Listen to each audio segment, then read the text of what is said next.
अपने आप रूप को निहार ले, हृदय में अपने आप रूप को निहार ले।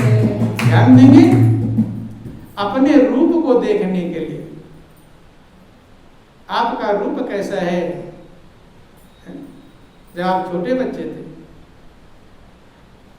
तब जैसा चेहरा था वैसा चेहरा अब है? नहीं समझ। जब छोटे बच्चे थे तो जैसा चेहरा आपका था, छोटे बच्चे का फोटो होगा किसी के पास, अब वाला चेहरा मिला लेना, वैसे है, बदल गया। क्या हो गया? और बूढ़े हो जाएंगे तो, और किसी किसी का छोटे बच्चे का चेहरा पहचान नहीं पाते, ये मैं ही था क्या? पहचान पाते? बदल गया। तो उस समय सोचते थे हम छोटे बच्चे हैं, अब ऐसा सोच रहे हैं, और जब बूढ़े हो जाएंगे तो सोचेंगे अब हम झुर्रियों वाले हैं, तो अपना चेहरा पहचान जाएंगे। इस बाहर के चेहरे को भी पहचानने के लिए आप ही का चेहरा है, आंख भी आपके पास है, लेकिन इसके लिए भी अपनी आंख से अपना चेहरा देख लेंगे, हैं? आंख तो नजदीक में तो है, लेकिन कितना घुमाओ इधर से उधर, चेहरा दिखाई पड़ने वाला नहीं। क्या चाहिए? आईना, दर्पण चाहिए। दर्पण के बिना आप अपना चेहरा देख नहीं पाते। जब बाहर वाला चेहरा बिना दर्पण के देख नहीं पाते तो अंदर का जो स्वरूप है उसके लिए भी दर्पण की आवश्यकता है। किसकी आवश्यकता है? दर्पण। और दर्पण है ज्ञान। इसीलिए गुरु के ज्ञान की कीमत है। महापुरुष कहते गुरु गुरु ज्ञान, बाहरी ज्ञान नहीं, आंतरिक ज्ञान, जिससे हमें आत्मस्वरूप का बोध हो, आत्मस्वरूप का ज्ञान हो, हम समझ पावे, हम पहचान पावे कि ये हम हैं। और वो समझने में बहुत समय लगता है। वो स्वरूप देख भी लेते हैं, लेकिन चूंकि इस चेहरे को हमने बार बार बार बार पक्का कर लिया कि यही मैं हूं, इससे वहां ट्रांसफर करने में काफी मेहनत लगती है। आपको कितना भी समझाया जाए कि यह स्वरूप आपका नहीं है, आपका स्वरूप आंतरिक स्वरूप है, लेकिन जल्दी ये विचार में आता नहीं। बोलो वृंदावन बिहारी लाल की। क्योंकि जिस चीज के हम आदी हो जाते हैं, जो अभ्यस्त हो जाते हैं, जल्दी वहां से हमारा मन हट पाता नहीं। कहे सत्संग में जाकर जरा मन में विचार ले, हृदय में अपने आप रूप को निहार ले, अपने स्वरूप को देखो।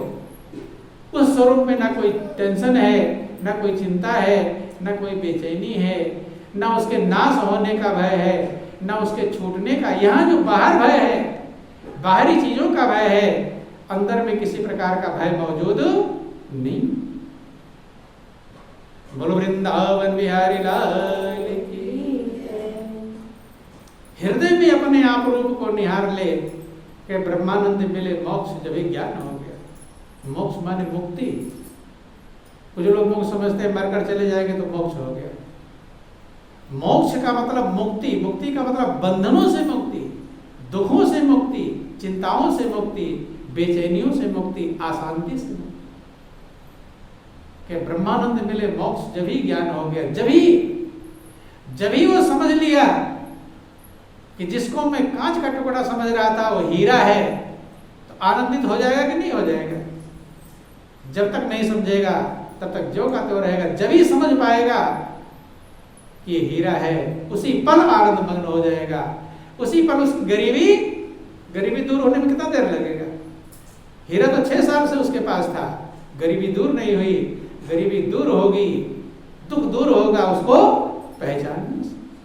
ऐसे आपका जीवन आनंद का भंडार बनेगा अपने स्वरूप को पहचानने और समझने से।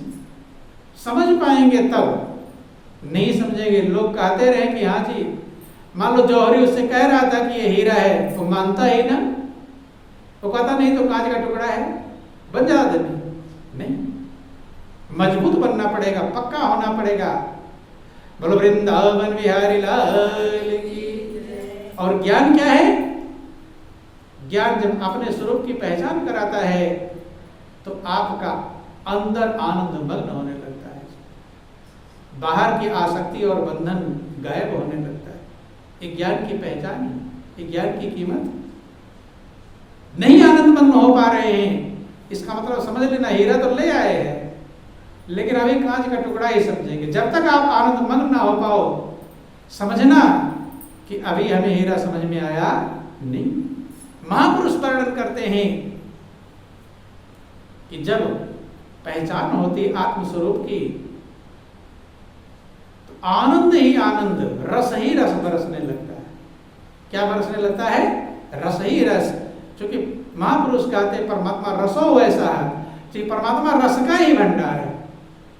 किसका भंडार है? रस का भंडार है, आनंद का भंडार है। वर्णन करते हैं, छोटा सा भजन है, बोलो वृंदावन बिहारी लाल की।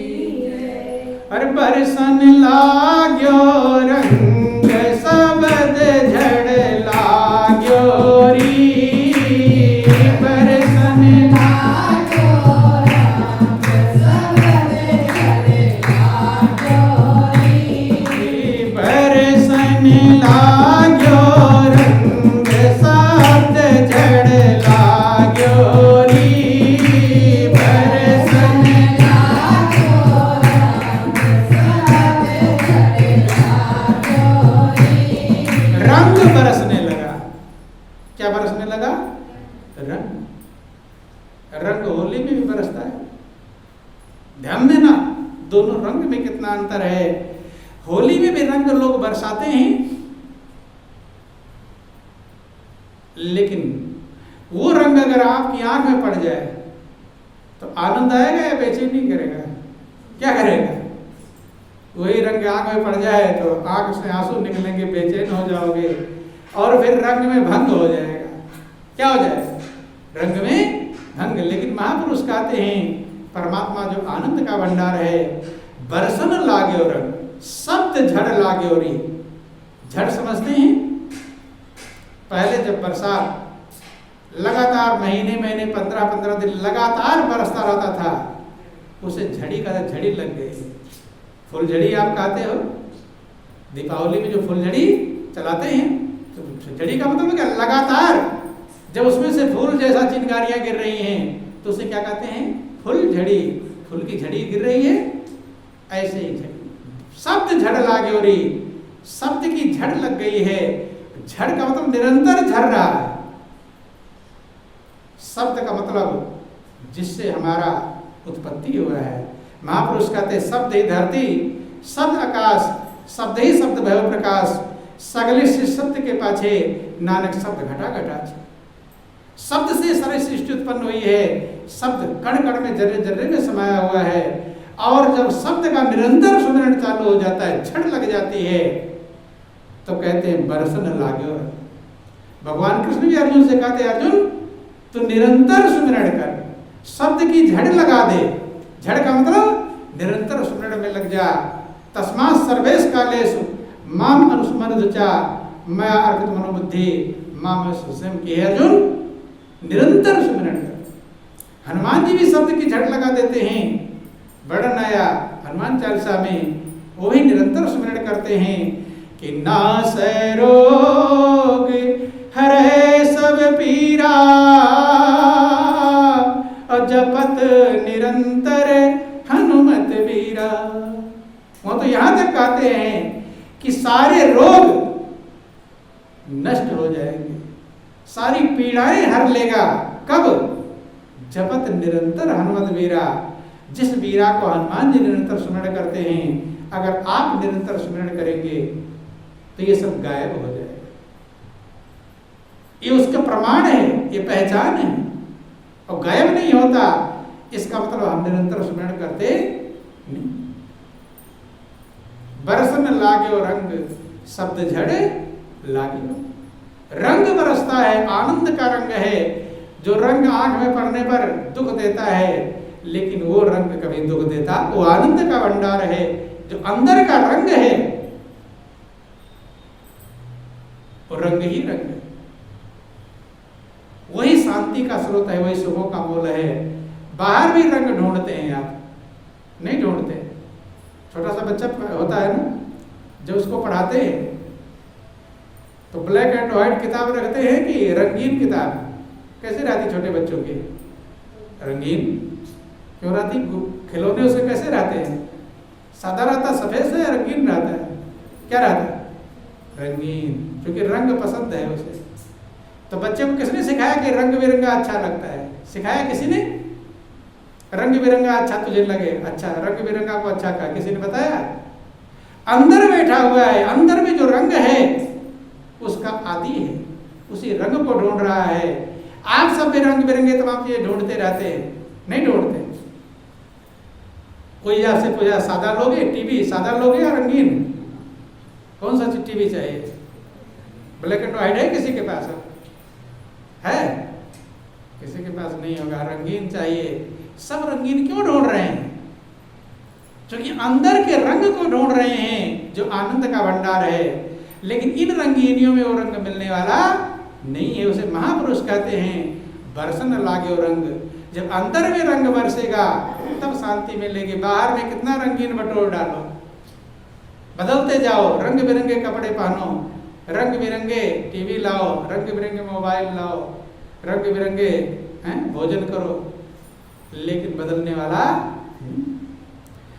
कि बरसन लाग्यो रंग शब्द झड़ लाग्यो री, बरसन लाग्यो रंग शब्द झड़ लाग्यो री, जन्म मरण की दुविधा भागी, जन्म मरण की दुविधा भागी। तो ध्यान देना, अगर शब्द की झड़ लग जाए तो क्या क्या होगा, ये महापुरुष वर्णन करते हैं।